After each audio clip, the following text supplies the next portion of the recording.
네, 오늘 리뷰할 종목은 광전자입니다. 들어오신 분들 구독 버튼 한 번씩 눌러주시고, 야, 광전자 이상해요. 30년 동안 지금 최대치 거래량을 오늘 뽑았거든요. 그것도 제일 중요한 구간이고, 패턴도 급등 나오기 전 패턴이기는 하거든요. 물론 나온다라는 거 아니에요. 이따 주의점 다 설명드릴게요. 높아시면 먼저 말씀드리고 가요.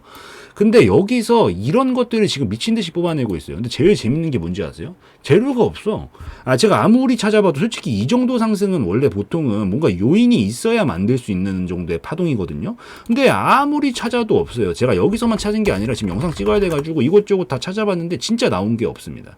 뭐 물론 그나마 갖다 붙일 수 있다라고 하면은 최근에 뭐 엔디비아부터 시작을 해가지고 반도체 업종이 지금 미친 듯이 좀 날아다니고 있으니까 AI 쪽이랑 결부가 되면서 또 그쪽이랑 관련은 되어 있다 보니까 그거지 않은가라고 생각은 하지만 단일 이슈가 아니고 그냥 업종빨로 올릴 땐 이 정도로 못 올리거든요. 근데 야, 재료도 없고 물론 찌라시는 있을 거예요. 근데 뭐 찌라시가 팩트는 아니니까 뭐 얘기할 수는 없는 노릇인 거고. 그래서 제일 특정한 진짜 확실하게 수면 위로 드러난 재료도 없이 이거 나오는 점을 봤었을 때 분석해 볼 만한 가치가 있다고 생각을 합니다. 그래서 제가 보는 뷰도 좀 설명을 드리고 들어가기에 앞서서 뭐 개요랑 재무적인 부분들도 한번 살펴는 한번 봐볼게요. 우선은 이 회사 광전자라는 이 회사 자체는 뭐 LED나 반도체 이런 것들이랑 좀 관련이 되어 있어요. 광센서 이런 것들. 그래가지고 기본적으로 최근에 어쨌든 뭐 반도체가 AI 쪽이랑 좀 결합이 돼가지고 강세를 최근에 많이 보여주고 있는데 어쨌든 기본적으로 이쪽이랑 관련은 되어 있기 때문에 이번에 상승으로 볼 수 있는 요인 중에 하나가 우선 요게 될 수는 있지 않을까 생각은 합니다. 기본적으로 그냥 반도체 아니면은 뭐 LED 이런 것들과 관련이 되어 있다라고 좀 보시면 좋을 것 같고 그 다음에 재무적인 것도 좀 가볍게 살펴봐야 되는데 재무도 좀 살펴보면은 뭐 엄청 좋은 정도의 수치는 아니에요. 그러니까 맨날 뭐 만년 박스권 치면서 움직이고 있었겠죠. 뭐 만년 이런 식으로 박스권을 치면서 움직이고 있는 이유가 이때부터 재무가 그냥 영 그러니까 뭔가 이런 게 펀더멘탈이 뒷받침이 될 만한 게 나오지 않으니까 장기 우상향 곡선까지는 못 그리고 맨날 이렇게 파동만 그리면서 박스권 안에서 치는 파동이 좀 이어지지 않았나라고 생각을 합니다. 근데 부채 비율이 8%? 진짜 거의 없는 수준이네. 원래 보통은 그래도 60%에서 70% 정도는 보통 부채로 활용을 하거든요. 뭐 이제 일반적인 개인으로 볼 때랑 또 회사 입장 볼 때랑은 다르죠. 회사는 이제 레버리지 효과를 이용하기 위해 가지고 오히려 이제 이 부채를 잘 활용을 해서 또 수익을 내고 원래 이게 회사가 이런 식으로 굴리는데 개인이랑 좀 달라요. 근데 부채 비율이 8%밖에 우선 안 됩니다. 뭐 어쨌든 빚이 없는 건 없는 거니까 없는 건 좋은 거죠. 뭐 그래서 부채 비율은 굉장히 낮고 유보율 또 회사에 또 쌓여 있는 돈은 꽤 괜찮게 있어요. 유보금 자체는 꽤 괜찮게 있고 야 이자 보상 비율이 확실히 부채 비율이 낮으니까 미치긴 했네요.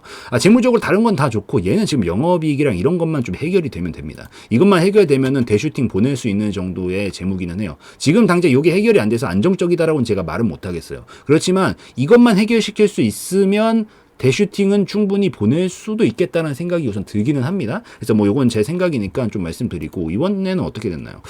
이번에 별도로 보면은 뭐 약간 적자기는 하네. 뭐 이거야 뭐 아직 1분기밖에 안 지났으니까 뭐 큰 수치도 아니고 뭐 지금까지는 좀 더 지켜봐야 될 부분이지 않나라고 생각을 하는데 뭔가 어닝 서프라이즈 2분기를 뭐 터뜨릴 게 있나? 뭐 그런 것도 아닌 것 같은데 어떻게 이런 차트를 만들었는지 이해가 안 되긴 합니다. 뭐 어찌되었든 재무는 엄청 안정적이진 못하다. 근데 다른 부분들은 기초 체력은 그래도 어느 정도 되어 있는 것 같아서 영업이익이랑 당기순이익, 매출액 이런 부분만 좀 올라오면은 얘는 이제 이 10년 이상의 박스권 끝내고 돌파시킬 수 있는 가능성은 생길 수 있다 정도로 보시면 됩니다. 그래서 그렇게 좀 보고 이제 들어와서 봐야 되는데 너무 이상해요. 이거 진짜 뭐지? 아니 최대치 거래량을 여기서 뽑았고 사실상 오늘 이따가 단기적으로 어떻게 봐야 되는지는 설명드릴 거예요.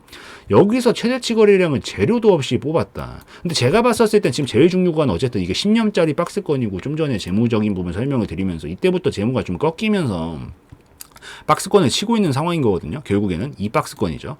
근데 여기서 지금 이게 10년짜리 파동이고 절대 쉬운 파동이 아니에요. 10년짜리는. 근데 여기서 지금 최상단까지 지금 다 건드렸어요. 건드려 놓고 최대치 거래량을 뽑은 건데 그럼 여기서 최대치가 나왔을 때 제가 항상 최대치 항상 설명드리는 거. 최대치가 우선 나왔다 거래량이 그럼 뭔가 변화가 생길 수 있다라는 조짐이다라고 했죠. 당장 생긴다라는 것까지는 아니에요. 보통 저는 최대치 거래량을 뽑으면 한 3개월에서 6개월 정도 있다가 반응이 오기 시작한다로 보는 편입니다. 이전에 최대치는 여기였고 이전 최대치는 여기였고 그 다음에 여기서 끌어올리면서 뭔가 반응이 몇 달 있다가 나오잖아요. 그래서 사실 최대치는 장기적으로 봤었을 때 우선 변화의 신호인 건 맞는데 그렇다라고 해서 바로바로 나온다라는 개념까지는 아니긴 합니다. 그래도 최대치를 뽑았다라는 건 어쨌든 변화가 생길 수 있는 거니까 여기서 딱 건드리면서 나왔잖아요. 박스권 상당 부분을 딱 건드리면서 나왔는데 이게 오히려 재료를 쓰면서 올렸으면은 어느 정도 물량을 좀 턴 것들도 있지 않을까라고 좀 생각은 할 수 있는데 오히려 저는 바꿔 생각해서 재료가 없이 끌어올린 걸 봤었을 때 보통 뭐 어쨌든 뭐 사실 제가 뭐 세력이나 주포 이런 단어를 좋아하진 않습니다. 왜냐면 그것만 갖다 붙이면 전부 다 말이 돼서 솔직히 좋아하진 않아요. 근데 그런 게 어쨌든 그런 관점으로 비유를 해서 설명을 한다라고 하면은 제가 봤었을 땐 이건 지금 재료 없이 한번 찔러봐 놓고 그 다음에 매물 소화부터 시켜놓고 눌러준 다음에 그 다음에 더 큰 대슈팅을 좀 보내기 위한 준비 과정으로 썼을 수도 있지 않을까라는 생각이 좀 들어요. 왜냐하면 재료가 나왔다라는 거는 이제 확실히 가는 말로 좀 태우고 연료를 소진시키면서 이제 가겠다라는 거거든요. 그러니까 약간 그런 거죠. 재료가 딱 나오면 사람들이 그 재료에 반응을 해요. 근데 여기서 이 재료를 가지고 끌어올리는데 이게 사실 사람이라는 게 처음에 뭔가 큰 이슈가 맞이를 하면 엄청 충격적으로 받아들이면서 엄청나게 과하게 몰입해가지고 움직임이 나오거든요. 근데 이게 똑같은 게 반응이 계속 나오면 나올수록 사람들은 이제 또 이 얘기야? 이러면서 반응이 좀 떨어지게 돼요. 이게 옛날에 우리 코로나 당시에 있었잖아요. 코로나 당시에 처음에 코로나 터졌을 때 미친 듯이 완전 서킷 브레이크 걸리면서 폭락이 나왔지만 그 이후로는 계속 코로나 관련된 이슈 나와도 사람들 반응이 없잖아요. 오히려 올라가기만 하고. 그러니까 이게 사람들은 반응이 첫 반응이 가장 민감한데 이걸 터뜨렸다라는 건 나중에 더 올리려면 이거보다 더 큰 이슈, 더 충격적인 이슈를 뽑으면서 가야 된다라는 거예요. 그래서 이슈가 나왔다라는 건 이 이상의 이슈를 뽑기가 원래 힘들기 때문에 그래서 뭔가 칼을 뽑아들었다라고 볼 수가 있는 건데 광전자는 칼을 안 뽑았어요. 제가 봤었을 때는. 특징주 뭐 이런 것들 쳐보고 이슈 다 찾아봐도 뭐 없는 걸 봐서는 얘 그냥 올린 거거든요. 그냥 올린 건데 이 재료도 없이 그냥 왜 올렸을까? 사람들을 혹하게 하기에는 재료만 한 게 없는데 그래서 오히려 재료는 아껴두고 여기서 뭔가 여기에 있는 물량들부터 좀 뭔가 이 심리적인 저항선으로 작용받을 수도 있고 있던 물량들도 좀 어느 정도 소화를 시켜놓는 약간 그런 작업으로 활용했을 가능성이 있지 않았을까라고 좀 생각을 합니다. 그래서 뭐 지금 당장 바로 간다 이런 것까지는 아니지만 뭔가 여기서 벌써 좀 특이한 부분들 지금 재료가 없이 올라간 이런 부분들에 대해서 봤었을 때 분명히 좀 준비 과정으로도 볼 수 있지 않을까 이런 관점으로도 해석할 수 있지 않을까 싶어서 이걸 좀 설명을 드리고 이거 지금은 당연히 늦었죠. 지금 들어가기에는 무조건 늦었고 좋은 자리가 아니에요. 그래서 나중에 혹시 눌림 좀 나오고 나서 좀 깊게 눌림 나오고 반등 나오면 한번 지켜볼 만한 가치는 있다라고 생각을 합니다. 그리고 무엇보다 지금 패턴 자체가 이 패턴이 뭐 너무 뻔한 패턴이긴 한데 뭐 모든 사람들이 지금 수백 년 동안의 데이터를 가지고 분석을 했었을 때 모두가 동의를 하니까 사실 패턴이라고 불리는 거잖아요. 삼중바닥형 패턴이거든요. 근데 이게 10년에 걸쳐가지고 지금 완성을 시켰어요. 이게 작은 삼중바닥형 패턴은 작게 나가는 거고 큰 파동일수록 당연히 힘이 크니까 크게 나가거든요. 근데 어찌되었든 기본적으로 이런 삼중바닥형 패턴은 진짜 잘 많이 나오지가 않아요. 대신에 나오게 되면서 돌파 강만 형성을 하잖아요. 그러면은 이걸 형성을 하고 나면 보통 이 패턴은 제 경험상 뭐 객관적인 확률은 아니에요. 그냥 제 경험상 말씀드리는 거예요.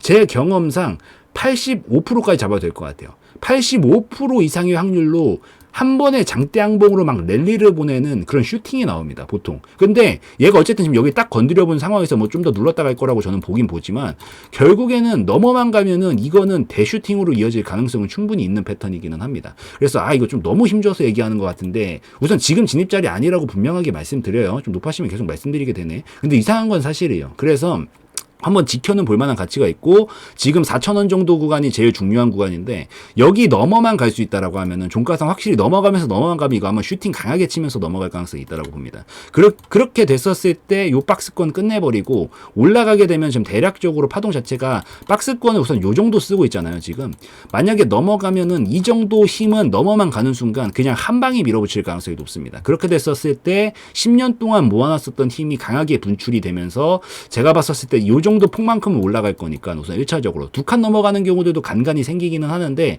우선 확률적으로 가장 높은 건 한 칸 정도 넘어가요. 그렇게 봤었을 때 한 8,000원 정도까지도 한 번에 순식간에 밀어 올릴 수 있는 가능성은 돌파만 하면 나올 수 있다. 그래서 요 정도 만약에 돌파 나오면 한 8,000원 정도 크게 잡고 보셔도 상관없지 않을까라고 좀 생각을 하니까 혹시 보유하신 분들이 저 때까지 뭐 볼 수 있다라고 하면은 저는 뭐 중간중간 리스크 관리는 해야 되지만 결국 우선 8,000원까지는 가고 다시 눌렀다가 뭐 더 큰 파동을 태우든지 말든지는 이때 가서 좀 봐야 될 잠재인 것 같긴 합니다. 또 우선 여기까지는 볼 수 있을 것 같으니까 좀 참고하시면서 보시고, 이번에 만약에 소화로 턴 거라고 하면은 빠지겠죠. 그러니까 여기서 턴 건지 아닌지 알 수 있는 느낌은 여기서 우선 조정은 나올 거예요. 왜냐면 거래량이 너무 많이 나왔어요. 거래량이 너무 많이 나왔고 최대치를 뽑으면 바로는 가기가 힘들어요. 왜냐면 힘을 많이 썼으니까. 힘을 많이 썼고 여기서 바로 넘어가려면 이거보다 더 큰 거래량을 뽑으면서 더 큰 연료를 소진시키면서 가야 되는데, 기본적으로 건드리면서 매도세가 쏟아지니까 거래량이 나온 거긴 하거든요.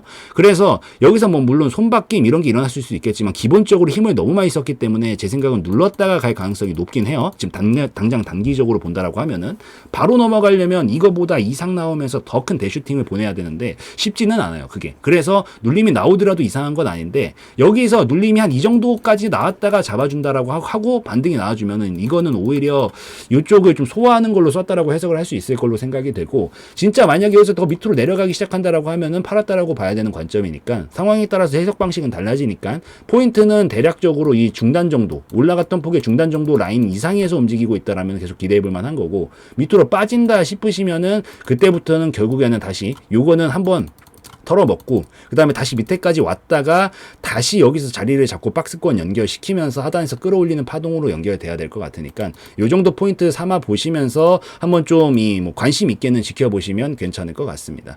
그래서 뭐 다시 말씀드리지만 지금 절대 진입 자리 아니에요. 버스는 한참 떠났어요. 그러니까 다음 역까지 오고 나서 뭔가 반응이 괜찮으면 그때 뭐 손절 라인 커트 잡고 보시는 것 정도는 충분히 유효할 것 같으니까 그거 좀 기억을 하시고, 며칠 좀 눌림이 나오더라도 이상한 거 하나 없으니까 우선 요 정도 나왔으면 최대치가 나오면 조정이 나와요. 당연한 거예요. 그래서 바로 가면 물론 좋겠지만은 나오더라도 이상한 거 없고, 바로 가는 시나리오는 이걸 잡아먹으면서 가야 된다. 요까지만 좀 기억을 하시면서 광전자는 다음 그림들 한번 지켜보시면 좋을 것 같습니다. 뭐 다음에 또 새로운 움직임 뭐 나온다라고 하면은 그때 가서 또 리뷰 한번 찍어 볼 테니까 우선 고전까지는 제 뷰는 요러하니까 요런 것들 좀 참고하시면서 한번 지켜보시면 좋을 것 같아요. 그래서 여기까지 좀 설명드리는 걸로 하고 마무리 짓는 걸로 하고, 오늘 영상에서의 내용은 저의 개인적인 견해였으므로 참고용으로만 보시라는 말씀 드리고 마무리 짓도록 하겠습니다.